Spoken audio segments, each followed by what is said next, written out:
अस्सलाम वालेकुम नाज़रीन, मैं हूं ज़फ़र डोगर और आप देख रहे हैं प्रोग्राम आज 41 के साथ। नाज़रीन, कुछ लोगों के बग़ैर महफ़िलें नामुकम्मल हुआ करती हैं। अदबी नशिस्तें उस शख्सियत के बग़ैर नामुकम्मल होती हैं जिनसे आज हम आपको मिलवा रहे हैं। आप समझ ही गए होंगे, फैसलाबाद के बहुत बड़े शायर मकसूद वफ़ा। आइए मिलते हैं।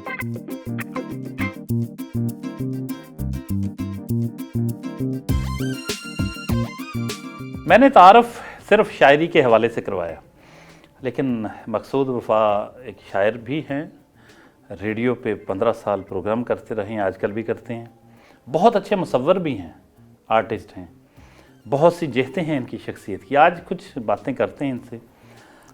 जनाब कैसे हैं, क्या फ़ील कर रहे हैं? अच्छा हूँ, बड़ा अच्छा लगा सुबह सुबह आपका आकर जगाना, क्योंकि मैं देर से जागता हूँ, आज थोड़ा जल्दी जागना पड़ा है तो अच्छा लगा। सो बड़ी प्यारी चमकदार दिन है, आपके आने से मज़ीद चमकदार हुआ है। एक मकसूद वफ़ा जिससे पूरा ज़माना आशना है, थोड़ा सा आप अहवाल ज़िंदगी कहिएगा। कहाँ से सफ़र ज़िंदगी, सफ़र अज़ीज़ का आगाज़ हुआ? पैदा तो यहीं हुए, लेकिन 12 साल के लिए सुना है बाहर चले गए थे बचपन में आप। मैं कुवैत में रहा, मेरा बचपन जो है ब्रॉट अप जो है वो कुवैत में हुआ। वहाँ पर वाले साहब थे, वहाँ उनका बिज़नेस था, तो बाकी जो 3 बहन भाई हैं वहीं पे पैदा हुए। और मैं पहली दफ़ा 12 साल का था जब मैंने पाकिस्तान देखा है, कराची। तो ये एक बहुत बड़ा चेंज था, लेकिन ये बहुत प्लेजेंट चेंज था। मैं आपको ये बताऊं कि हम बातें सुनते थे पाकिस्तान की, माँ से, वालिद साहब से, रिश्तेदारों से। वो तजर्बा यहाँ आने का इसलिए प्लेजेंट था कि जो कहानियाँ माँ से सुनी हुई थी पाकिस्तान के बारे में, वो बहुत मिलती जुलती। गलियाँ ऐसा लगता था कि जैसे पहले ही देखी हुई। तो यकीन करें, मेरा तो फिर दिल नहीं चाहा वापस जाने को, और ना मैं गया हूँ फिर। हालांकि बेशुमार मौके थे बाहर जाने के। और राइटर को ये मुझे बहुत अर्ली एज में ही महसूस हो गया था कि जो राइटर होता है उसको अपने मुल्क में रहना चाहिए, उसको अपनी मिट्टी, अपने लोगों को नहीं छोड़ना। आपको महसूस कब हुआ था कि आप में राइटर बनने की कुछ सलाहियत है, या बाई बर्थ आप राइटर थे? कुछ रुझानात थे ऐसे कि आप? नहीं हुआ, लेकिन मुझे ये ज़रूर था कि मुझे शायरी अच्छी लगती थी। हमारे घर वहाँ भी, कुवैत में भी माँ पढ़ती थी, तो हमें भी बच्चों के रिसाले आते थे। तो वो जब हम ख़ास तौर पे नज़्में में पढ़ता था तो मुझे अच्छी लगती थी। वो एक साउंड मेरे अंदर रचता चला गया। तो 12 साल की उम्र में आप जब पाकिस्तान आए तो कराची उतरे। वहाँ पे परिंदे हमने पहली दफ़ा देखे, टांगे पहली दफ़ा देखे, रेलवे लाइन पहली दफ़ा देखी, और रेलवे में आए। हमने कहा कि हमने इसमें जाना है। तो कई चीज़ें बहुत ही खूबसूरत थी। अपने लोग थे, अपने जैसी ज़ुबान बोलते थे, अपना सारा कुछ था। तो ये तो बहुत ही जाज़बियत मुझे इन चीज़ों में महसूस हुई, बहुत ज़्यादा। तो कराची से फिर बाई ट्रेन हम लाहौर आए, क्योंकि हमारा आबाई शहर लाहौर है, हम अंदरून के हैं, लोहारी के। लेकिन यहाँ पे फिर मेरी एजुकेशन हुई, यहाँ ननिहाल थे, जॉब यहाँ पे मिल गई। और ये मुझे तो ये शहर अब तो ये शहर हमारा यही है, लायलपुर। आपकी पैदाइश लेकिन यहाँ? पैदाइश मेरी यहाँ की है, लायलपुर की है। यहाँ ननिहाल था हमारा। तो तालीम कहाँ तक हासिल की? तालीम मैंने 2 मास्टर किए हैं। एक तो प्रोफेशनल, जिस तरह से मैंने सारी उम्र कॉमर्स पढ़ी, फिर बाद में शौक़ के तौर पे एमए उर्दू किया। तो फिर बैंक में सारी उम्र गुजरी, लेकिन पढ़ने लिखने में सारा मेरी ज़िंदगी जो है वो इस तरह से गुजरी, बैंक और शायरी इसके अलावा। अभी हमें नाजरीन को ये बताइए कि मकसूद वफ़ा का बचपन कैसा था? मकसूद वफ़ा का बचपन बहुत ही 2 तरह से है। एक तो बहुत ही खुशहाल और एक बहुत गुर्बत, क्योंकि मेरे वालिद साहब की बहुत जल्दी डेथ हो गई थी। मैं अभी पढ़ता था, बाकी बहन भाई बहुत छोटे थे। तो दोनों चीज़ें हाइप पे जो बच्चा देखता है, उसके बाद जब उसको खुद सारा कुछ करना पड़ता है। एक वक्त तो ऐसा था कि लगता था कि कोई आसमान का बोझ है मेरे सर के ऊपर। लेकिन ये ज़िंदगी है, आप पूरी तरह से अगर इसको गुजारने का हुनर रखते हैं तो मेरा ख्याल है सारी चीज़ें खूबसूरत होती हैं।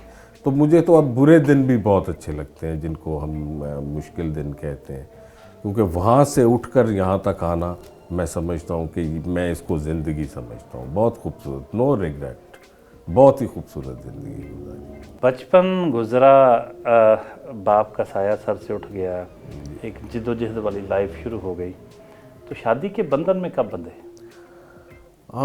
ये मुझे खुद नहीं पता चला, लेकिन आपके इर्द गिर्द जो लोग होते हैं, मैंने बहुत भागा हूँ इससे, लेकिन माँ चूँकि मेरे बहुत करीब थी, तो मैं इस मामले में थोड़ा सा मुश्किल सही, लेकिन फिर मैंने उनकी बात मान ली। अरेंज मैरिज है, प्योर अरेंज मैरिज है। आपने अरेंज मैरिज का जिक्र यूँ किया जैसे कोई आपको पछतावा हुआ। जाहिर है, क्यों नहीं होगा, इसमें तो कोई ऐसी बात नहीं है। ये तो मैं समझता हूँ कि ये जो भी सोचने समझने वाला इंसान है वो मोहब्बत करेगा। एक नॉर्मल इंसान तो आपने भी की होगी, तो वो तो जाहिर है, वो तो अब तक सिलसिला जारी रह सकता है, इसमें तो कोई ऐसी बात नहीं, वो अभी आपसे पूछेंगे, लेकिन पछतावा क्यों हुआ? पछतावा, आप ये पछतावा जो है, और नहीं, ये भी पछतावा बताइए, नहीं है, मैंने आपसे कहा कि कोई रिग्रेट नहीं है। रिग्रेट नहीं है, लेकिन अरेंज का जिक्र मैंने कहा ना कि यूँ लगा कि जैसे कोई शादी के बाद पछतावा हुआ। शायद मैं करना नहीं चाहता था उस वक्त, शायद मैं कुछ और सोचता था कि अभी मेरे पास वक्त है। जब इंसान मोहब्बत करता है तो वो ऐसा क्यों होता है कि वो बेसिकली मुहिब नहीं महबूब बनना चाहता होता है? वो चाह रहा होता है कि जाहिर है, इसकी फलां मुझसे मोहब्बत करे। मंजिलें हैं इसकी कि एक वक्त तो ये आ जाता है, जिस तरह से हमारे बाबा जी ने कहा कि आप पे रांझा हो जाता है बंदा। ये वो मंजिल आ जाती है कि जब आपको फ़र्क महसूस नहीं होता। ये तो जाहिर है, ये तो फ़िलासफ़ी है कि आप असल में ख़ुद बनना चाहते हैं। वो एक जो अकाई है, आप उसकी तरफ सफ़र कर रहे हैं ना। असल में एक मोहब्बत आपको अपनी आइडेंटिफिकेशन की तरफ लेके जा रही है, जिस तरह से कि आप अपनी कायनात की तरफ लौट रहे होते हैं, बुनियादी तौर पर अपने आप को तलाश कर रहे होते हैं। तो जहाँ आपको नज़र आता है कुछ अपना आप, तो आप वहाँ दिलकशी महसूस करते हैं, अट्रैक्ट होते हैं। तो ये तो जाहिर है, ये तो होगा। आप अपनी मोहब्बत को जैसे लफ्ज़ों में बयान करते हैं तो कैनवस पर भी उतारते हैं, अब रंगों के ज़रिए भी अपनी मोहब्बत का इजहार कर रहे होते हैं। जी जी। तो आपके ये ड्राइंग रूम में लगी पेंटिंग्स देख के अंदाज़ा होता है कि आप कितनी मोहब्बत करते होंगे। अच्छा, ये रंग मुझे वैसे ही अच्छे लगते हैं, मैं खेलता रहता हूँ। बस मुझे एक है कि मेरे पास उतना टाइम नहीं है जितना ये मांगती है ये चीज़, लेकिन मैं लगा रहता हूँ इन रंगों के साथ। जाहिर है, इसमें भी रिफ्लेक्शन, तो जो भी कुछ है मोहब्बत का फैलाव है, तो अगर शायरी में आ रहा है तो रंगों में भी आएगा, आपके पॉइंट ऑफ व्यू में भी आएगा, आप जो सोचते हैं उसमें भी आएगा। तो मुझे वाकई रंगों से प्यार है बहुत, मुझे इनमें मानवीयत नज़र आती है। कई दफ़ा मैं कुछ कर रहा होता हूँ, कई दफ़ा मैं एक ज़िंदगी को, असल में ये जो सब कुछ है, ये शायरी, ये मोहब्बत, ये पेंटिंग, ये आवारागर्दी, ये सब कुछ असल में इसलिए है कि मैं ज़िंदगी को एक आर्टिस्टिक पॉइंट ऑफ व्यू से देखना चाहता हूँ।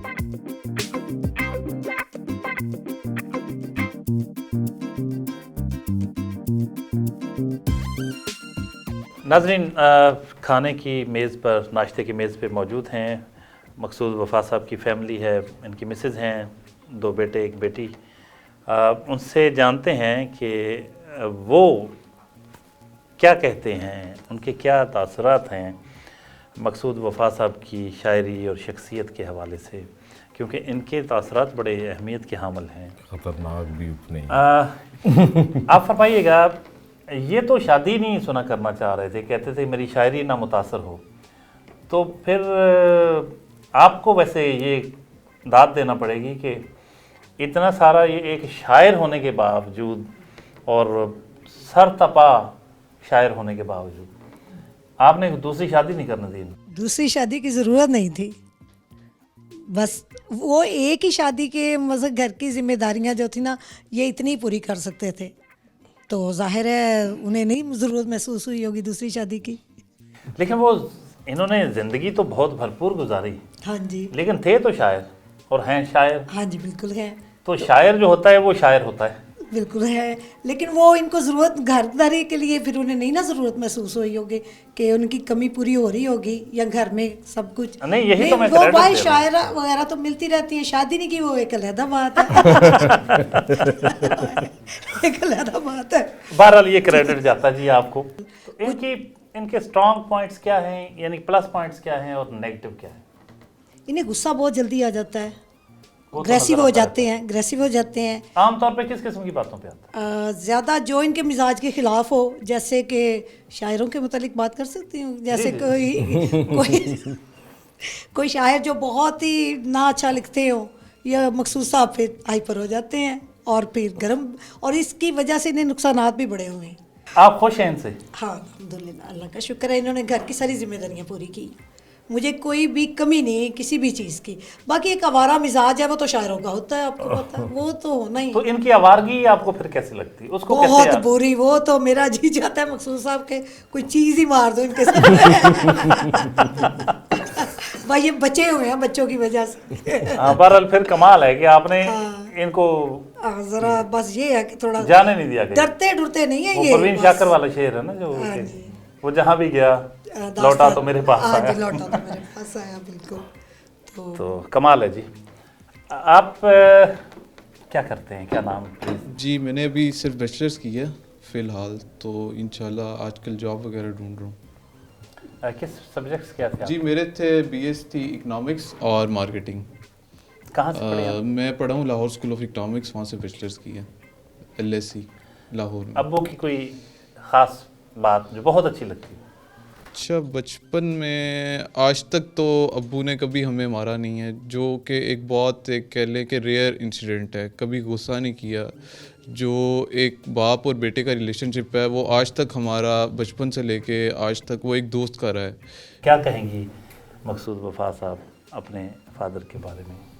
जिस तरह पहले अली ने भी यही कहा कि हम हर बात शेयर कर सकते हैं, तो मुझे भी नहीं लगता कि मैंने कभी ना शेयर की होगी भाई मैं बेटी हूँ या।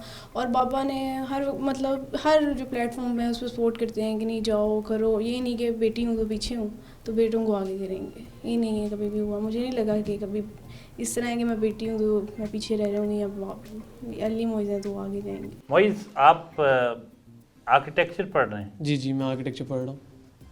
NCA से? जी जी National College of Arts architecture कर रहा हूँ वहाँ से। आर्किटेक्ट बनेंगे? जी जी आर्किटेक्ट बनूंगा, बट पहले मेरा ख्याल है आर्टिस्ट बनूंगा, फिर उसके बाद शायद आर्किटेक्चर ये करूँगा। पहले मकसूद वफा साहब ने कहा था कि इससे मुझे डर लगता है, इससे मैं इसलिए डरता हूँ कि ये मुझ मेरे पे जा जैसा रहा है। वाकई। तो good, very good. Thank you so much. तो क्या चीज़ इंस्पायर करती है आपकी मकसूद साहब की? एक चीज़ जो बड़ी इम्पोर्टेंट है जो मुझे अपने अब्बा के साथ कॉमन लगती है वो ये है कि मेरी जो नेचर है ना वो काफ़ी हद तक इनसे मिलती है। जिस तरह उन्होंने पहले बात की है तो एग्जैक्टली तो आवारागर्दी से उन्होंने मुझे आज तक नहीं रोका। आप बच्चों के बारे में और अहलिया मोहतरमा के बारे में कुछ कहेंगे? मैं वैसे ही जिस तरह से मैं जुड़ा हुआ आदमी हूँ अपने बहन भाइयों से, अपनी वालदा से तो बहुत ज़्यादा अटैच था। तो फैमिली हमेशा मुझे, जिस तरह से मैंने कहा है कि फैमिली के साथ जुड़े रहना मुझे अच्छा लगता है। अच्छा, ये अलग बात है कि शादी नहीं उस तरह से नहीं मिलान था मेरा, लेकिन बच्चे जब हुए, ख़ास तौर पे हमारी वालदा ने ये सेंस मुझ में पैदा की।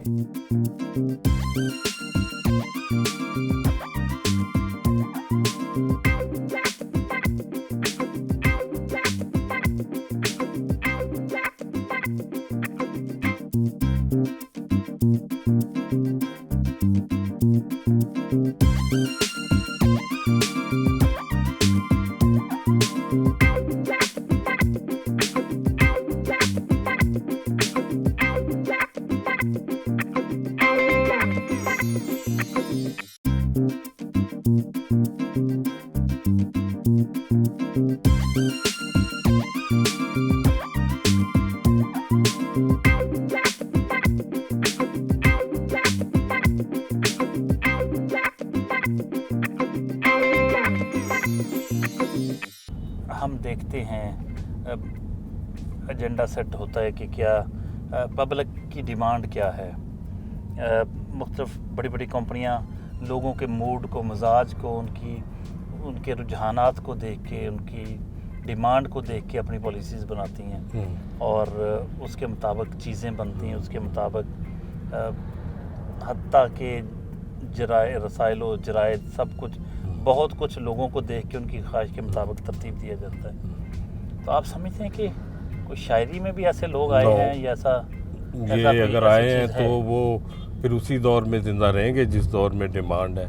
शायर अपना जहान खुद पैदा करता है। ये इंतहाई गुमराह कुन बात है कि हम अगर इस कमर्शलिज्म के पीछे, शायर ऊपर है, शायर खुद ट्रेंड सेटर होता है, उसको देर लग सकती है क्योंकि शायर की जो तरक्की है वो सीधी होती है, बाकी उफ़क़ी तरक्की कर रहे होते हैं। तो शायर को इस कमर्शलिज्म में ये है ही नहीं कमर्शियल चीज़। जो सोचता है फिर वो कोई और कारखाना लगा ले, वो कोई कपड़े का काम शुरू करे, कोई साइकिलों का काम शुरू कर ले, शायरी से उसका कोई, आप देख लें आपके सामने है, ये पिछले 20-30 साल तो मैंने देखे हैं। कुछ लोग आए, बड़े मशहूर हुए और फिर पता ही नहीं चला किधर चले गए। ये हर अहद में होता है। लेकिन वो आदमी जो अपना रास्ता खुद तलाश कर रहा होता है, वो आखिरकार उसको लोग मानते हैं और वही ट्रेंड होता है। फिर लोग उस तरह से शुरू हो जाते हैं, जिस तरह से जॉन एलिया के साथ हुआ है। जॉन एलिया को ये गिला रहा अपनी ज़िंदगी में कि उन्हें उतनी पजीराई नहीं मिली है, लेकिन फिर एक फ़ैशन के तौर पे लोगों ने उन्हें अडॉप्ट करना शुरू किया, ताकि हुलिया तक उस तरह का बना के। तो आप अपनी कब्र पे अपना कतबा लगाएं, शायरों अदीबों से, ये मैं कहता हूँ, वरना आपका कोई पता नहीं चलेगा कि आप किस कब्र में हैं। अच्छा आपको तो चाहने वाले बहुत हैं, खुद आप किस शायर को पसंद करते हैं? मुझे बहुत ज़्यादा शायर पसंद हैं। उनमें एक लंबी फहरिस्त है, हो सकता है कि मैं उसका ज़ाहिर गालिब और मीर तो सामने, ये अगर आप नहीं पढ़ेंगे तो आप नहीं कुछ कर सकते। मुझे जो नए शायरों में जो पसंद है, ज़ाहिर है जब हम बड़े हो रहे थे तो फैज़ साहब का एक लहजा जो था वो, और हम मेरी नस्ल ने तो माशाल्लाह में, और बड़े सख्त और घिनौना वो माशाल्लाह था ज़िया-उल-हक का, तो वो एक चीज़ उसमें फैज़ साहब का लहजा अच्छा लगा। फराज की किताबें हमारे तकिए पर नीचे पड़ी रहती थी, फिर वो बदला तो मजीद अमजद आ गए, वो एक बिल्कुल डिफरेंट एरिया था, वो हमें आशनाई हुई। फिर नूर मीरा जी मुझे बहुत पसंद है, अपने तमाम तर इबहाम के समेत मीरा जी इतनी दिल आवेज़ी से नज़में और गज़लें और गीत वो लिखते हैं, मुझे ये लोग पसंद हैं। तो बेशुमार इसके अलावा नए लोग बहुत सारे पसंद हैं जो भी अपना काम कर रहे हैं, अभी मुकम्मल नहीं हुआ, तो देखते हैं कि वो किस करवट में बैठते हैं। खुद हम भी उन्हीं में से हैं। जी, आप जब लिखते हैं तो किसी ख़ास हालत में होते हैं या शायरी को नाज़िल हो रही होती है या इसका एहतमाम करते हैं? जो शायर होता है ना वो रहते ही ख़ास हालत में है। ये देखें मैं आपके साथ बैठा हुआ हूँ, लेकिन मेरे अंदर एक शायराना फ़ज़ा जो है ना वो मौजूद है, वो मैं उससे अलग नहीं होता हूँ। शायरी होती ही यही है, ये भी नहीं होता कि आप लिख रहे हैं हर वक्त, आप उस फ़ज़ा में मौजूद हैं। मसलन ये दरख्त, ये नहर का किनारा जहाँ से हम गुज़र रहे हैं, आपकी मौजूदगी, ये सब कुछ मेरे लिए पोएटिक है। मैं इसको उस तरह से देख रहा होता हूँ, हर वक्त मैं उसमें रहता हूँ। यानी ये हालत कमोबेश रहती है मेरी, कमोबेश ये हालत रहती है। तो उसमें एक ऐसा पॉइंट ज़रूर आता है कि जहाँ आप मजबूर हो जाते हैं, वो आपको मजबूर कर देती है कि तुम अब बैठ जाओ और इसको लिखो। और अगर आप नहीं लिखेंगे उसको तो मेरा ख्याल है इतनी तवज्जो या इतना वक्त आप उसको नहीं देंगे तो मेरा नहीं ख्याल कि शायरी आप पे मेहरबान हो। ये एक नाजुक ख्याल महबूबा है। पापड़ा सिटी पहुँचे हैं, कैनार रोड पर एक बड़ी जदीद डेवलप्ड कॉलोनी है और यहाँ ऑफिस है मकसूद वफा साहब का। क्या ऑफिस चलते हैं।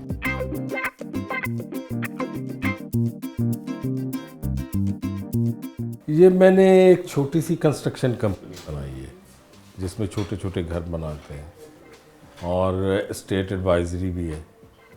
तो ये मुझे घर बनाने वाला काम जो था ये मेरी एस्थेटिक सेंस को ज़रा सेटिस्फाइड करता है, तो इसलिए मैंने ये शुरू कर लिया। साथ साथ काम भी है। एक शायर, एक अदीब जब बिज़नेस करे तो आप समझते हैं कुछ मुख्तलिफ होगा? मुख्तलिफ तो होगा और अच्छा कर सकता है, मैं समझता हूँ। उसको थोड़ा सा अपना मिजाज आशना होना चाहिए अपना। तो कई रास्ते हैं कि शायर अदीब कर रहे हैं बिज़नेस और बहुत अच्छा कर रहे हैं। तो आपको ज़रूर ये देखना चाहिए कि आप क्या कर सकते हैं रूटीन की इस लाइफ के अलावा। आप प्रॉपर्टी और कंस्ट्रक्शन के बिजनेस में भी शायरी कर रहे होते हैं। हर चीज़ में शायरी है, कौन सी ऐसी जिसमें हुस्न तवाज़न है, हुस्न तरतीब है, वो शायरी है। हर चीज़ शायरी है। शायरी एक तवाज़न का नाम है ना, एक रिदम का नाम है। तो जो चीज़ भी रिदमिक है वो शायरी है, उसमें से तलाश कर सकते हैं। तो ये जो आपका ऑफिस है, यही आपका मेरा ख्याल कोई गपशप का ये वक्त भी इधर ही एक आप लगता है, समझ लें डेरा कि है। एक अदबी डेरा भी है। जब शाम होती है तो फिर दोस्त आना शुरू हो जाते हैं, फिर हम अपनी गपशप लगाते हैं। हाँ, कई मरतबा जो तन्हाई होती है वो भी एक अंजुमन ही है, उसमें भी मैं बड़ा एंजॉय करता हूँ। म्यूज़िक सुनता हूँ, पढ़ता हूँ, लिखता हूँ, जो मेरा जी चाहता है वो मैं करता हूँ यहाँ पे, उस आज़ादी के साथ। ये एक किस्म का स्टूडियो अपार्टमेंट आप इसको समझ लें, उस तरह का है। आपको देखकर, आपसे मिलके, आपके बारे में जानकर ये मालूम हुआ कि आप अपनी मर्ज़ी के मालिक हैं, ज़्यादातर मर्ज़ी के साथ जिए हैं। तो काफ़ी मुश्किल नहीं है ये? मुश्किल तो आएगी जब आप अपनी मर्ज़ी करेंगे, लेकिन उसके लिए आपको जवाज़ पेश करने पड़ते हैं। अगर आप अपनी बाकी चीज़ों में मतवाज़न जा रहे हैं तो आपको ये तन्हाई मिल जाएगी जो आप चाहते हैं। तो इसके लिए ज़ाहिर है मुश्किल आती है अपनी मर्ज़ी करने में। वो जो शायर ने कहा था कि वेले नालों अगे लंघन दी सज़ा, बंदा कल्ला रह जाना, तो ये दुरुस्त वो है? भी खूबसूरत है तन्हाई। ऐसी तन्हाई के दिल झूमने गाने लगा है, अब कहीं जाके तेरा हिजर ठिकाने लगा है। हाय हाय हाय। तो बास चीज़ों को ठिकाने के पर लगाने के लिए आपको तन्हाई बहुत ज़रूरी है, बहुत ज़रूरी है। वापडा सिटी में मेन पार्क जो है अज़हर मजीद पार्क, यहाँ पहुँचे हैं। बहुत खूबसूरत पार्क है। इसके किसी कोने में बैठ के कुछ बातें करते हैं।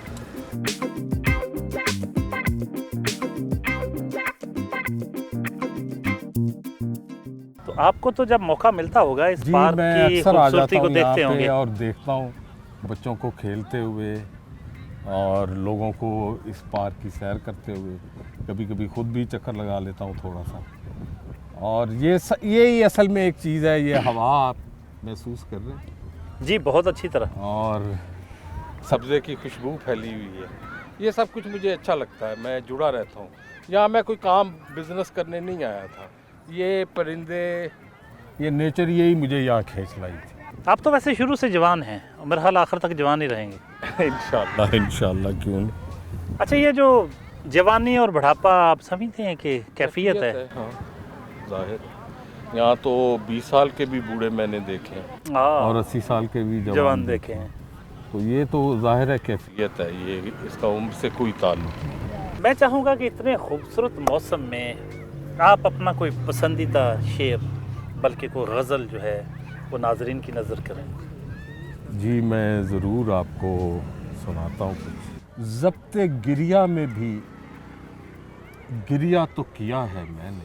वाह वाह वाह। ज़ब्ते गिरिया में भी गिरिया तो किया है मैंने। किया है मैंने। वाह। चुप रहा हूँ पे तमाशा तो किया है। हाय हाय हाय हाय। ज़ब्ते गिरिया में भी गिरिया तो किया है मैंने। चुप रहा हूँ पे तमाशा तो किया है मैंने। अब उड़ाऊंगा इसे तेरे फलक की जानिब।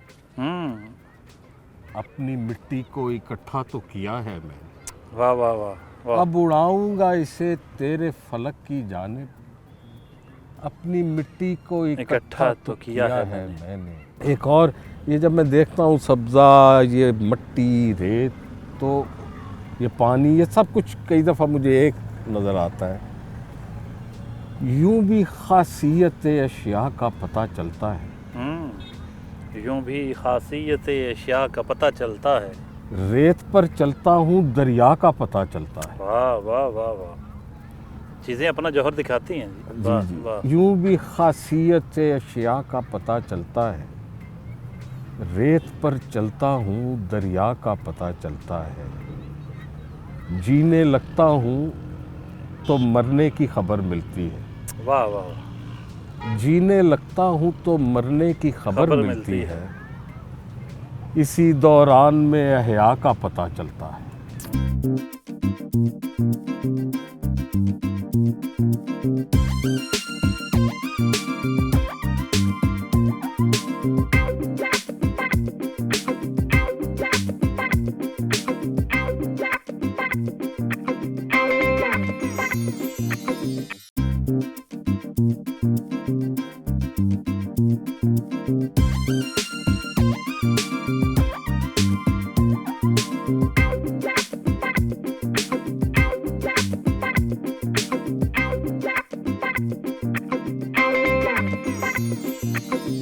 एक मारूफ सिंगर अली अब्बास, उन्होंने एक धुन बनाई है, उस धुन को जो एक गज़ल की तर्ज बनाई है उसको सुनने के लिए आए हैं। और इसके साथ एक मकामी रेडियो स्टेशन का भी ऑफिस है, यहाँ बहुत अरसा प्रोग्राम किए हैं, एक खूबसूरत प्रोग्राम किए हैं मकसूद वफ़ा साहब ने। ये दोनों जगह आपको दिखाते हैं, आइए।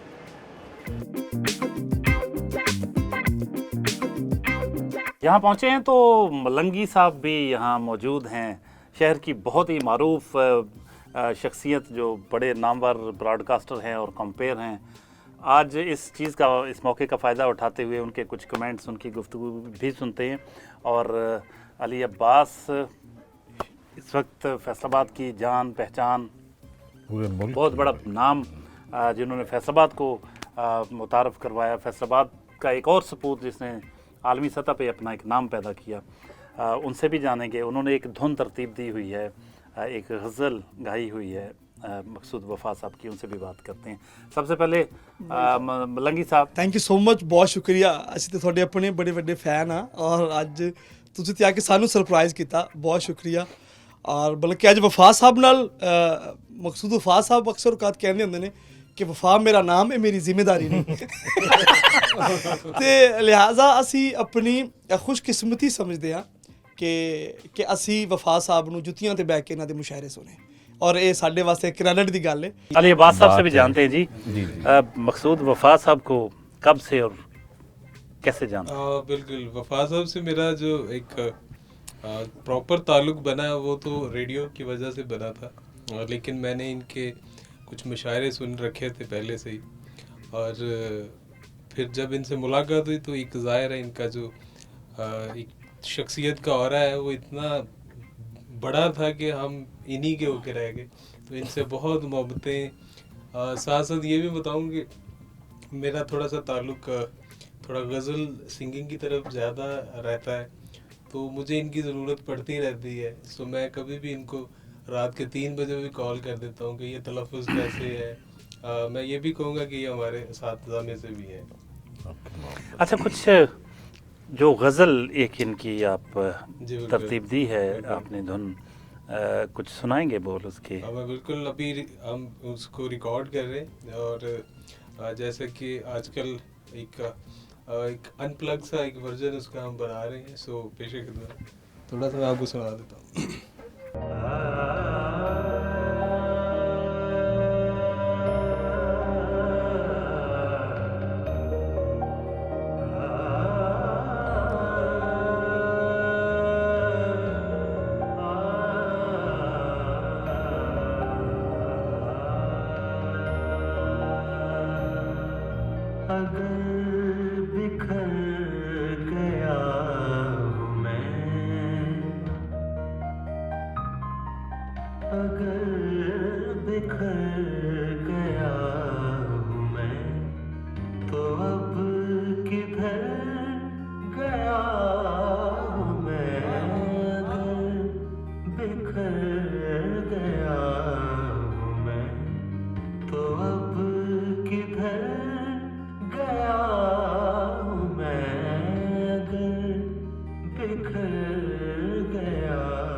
ब्रॉडकास्टिंग की दुनिया का बहुत बड़ा नाम जहांज़ेब ज़ेबी, इनके साथ 7-8 साल प्रोग्राम किए इनके रेडियो पे, एफएम पे।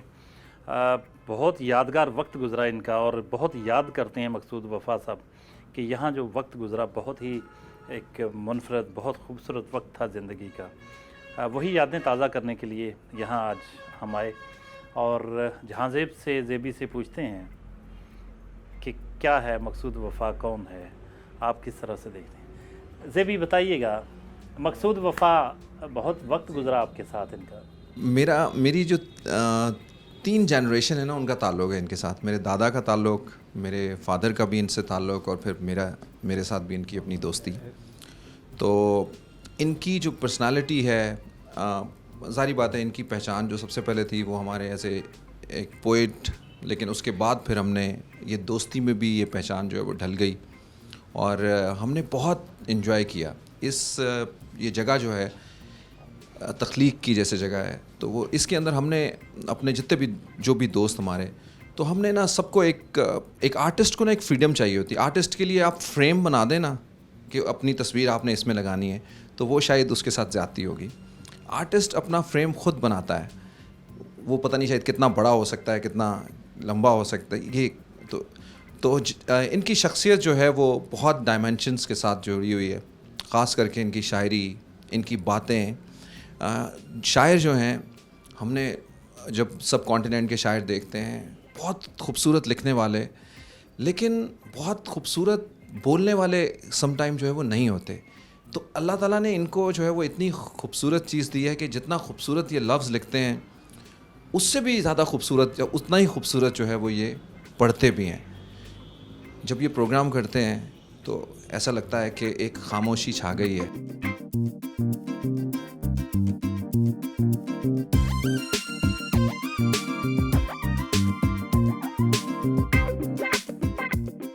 ख़वातीनो हज़रात, मैं मकसूद वफ़ा हूँ और आज एक अरसे के बाद जब मैं ये सीढ़ियाँ चढ़ रहा था तो एक कहानी चल रही थी।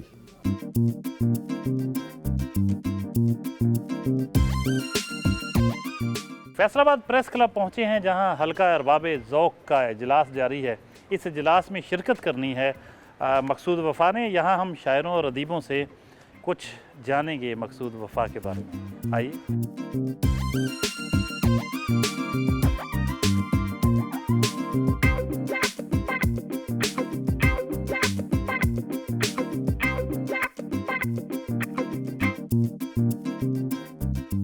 जी, हल्का अरबाब ज़ौक़ का इजलास अभी इख्तिताम पजीर हुआ है। इस इजलास में डॉक्टर तारक हाशमी साहब ने अपना मजमून पढ़ा और इस पर फिर तनकीद हुई, बहुत खूबसूरत बहस हुई।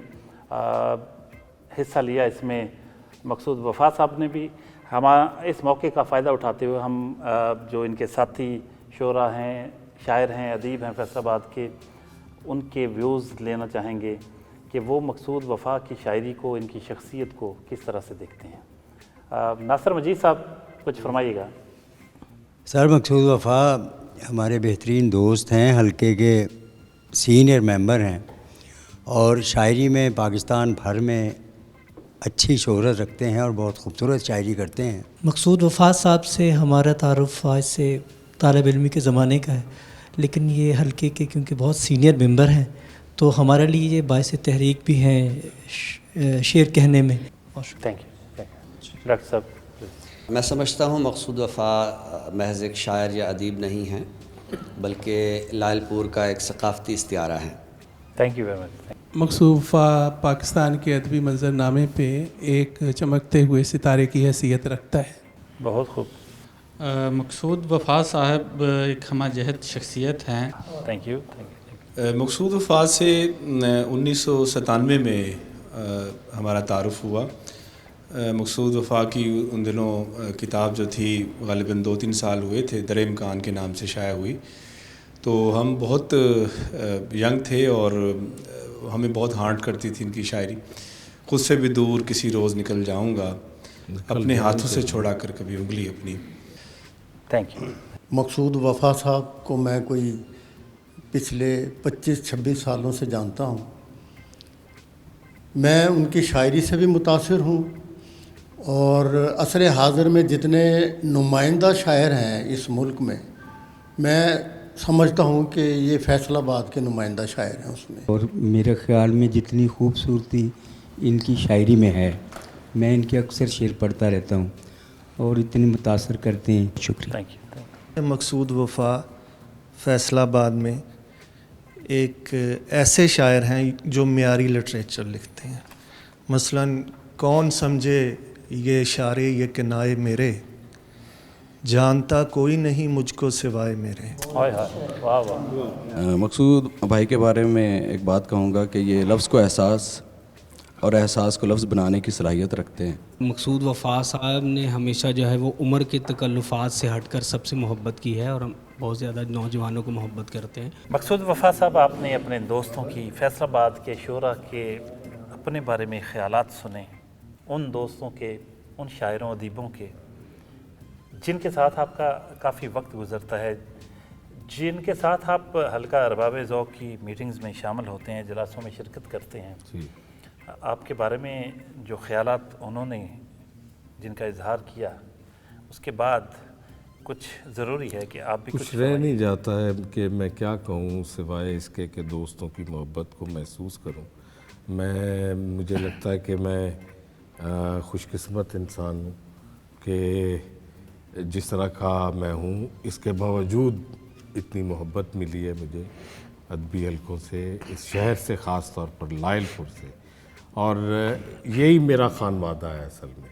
बहुत म्यारी जुमले सुनने को मिले, बहुत खूबसूरत अल्फाज सुनने को मिले, जिससे कम अज़ कम हम अपने नाजरीन को ये दिखाने और सुनवाने में कामयाब हो गए कि फैसलाबाद का जो एक इतना खूबसूरत शायर है वो और उसके साथी किस बुलंद मकाम के हामिल हैं। अगले हफ्ते नए मेहमान के साथ हाज़िर खिदमत होंगे, तब तक के लिए इजाज़त, अल्लाह हाफ़िज़।